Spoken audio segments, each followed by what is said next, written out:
Hello' ফ্ৰেণ্ডসকল MB Assam YouTube চেনেলটিলৈ সকলোকে পুনৰবাৰ স্বাগতম জনাইছোঁ। অসম শিক্ষা বিভাগৰ এখন নতুন জাননী আহিছে। নতুন জাননীখনত কি লিখা আছে জানিবলৈ ভিডিঅ'টো প্ৰথমৰ পৰা শেষলৈকে সম্পূৰ্ণকৈ চাই থাকিব আৰু যিসকলে মোৰ চেনেলত নতুনকৈ আহিছে প্লিজ চেনেলটো ছাবস্ক্ৰাইব কৰি কাষত থকা বেল আইকনটো প্ৰেছ কৰি ৰাখিব মই দিয়া সকলো ধৰণৰ ভিডিঅ' আপডেট পাই থাকিবলৈ। আহক আজিৰ ভিডিঅ'টো আৰম্ভ কৰোঁ।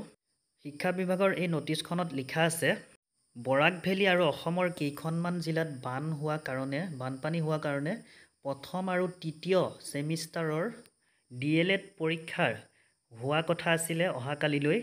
সেই DLED এক্সামটো পোষ্টপন কৰা হৈছে। অহাকালি যি DLED এক্সাম আছিলে সেই এক্সামটো পোষ্টপন কৰা হৈছে।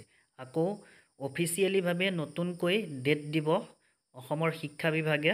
গতিকে এই নতুনকৈ যেতিয়া আকৌ ডেট পৰিব শিক্ষা বিভাগে আকৌ ঘোষণা যেতিয়া কৰিব তেতিয়া এই এক্সামটো আকৌ অনুষ্ঠিত হ'ব। গতিকে যিসকলৰ কালি ফাৰ্ষ্ট ছেমিষ্টাৰ আৰু থাৰ্ড ছেমিষ্টাৰৰ DLEDৰ পৰীক্ষা আছিলে সেইসকলৰ কাৰণে এই খবৰটো অতিকৈ জৰুৰী খবৰ হয়।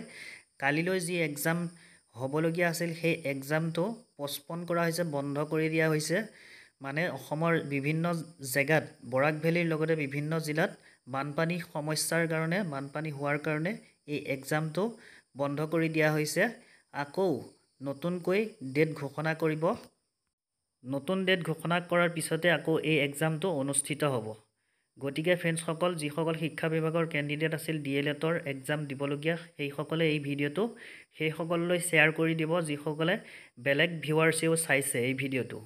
ইয়াতে নটিছখনত কি লিখা আছে ইংলিছত মই পঢ়ি দিছোঁ। It is for information of all concern that due to present situation of flood in Barak valley districts and in certain district of Assam, the first and third semester in evolution of 2-year DLED course scheduled to be held WEF 6th June 2024 is hereby postponed temporarily.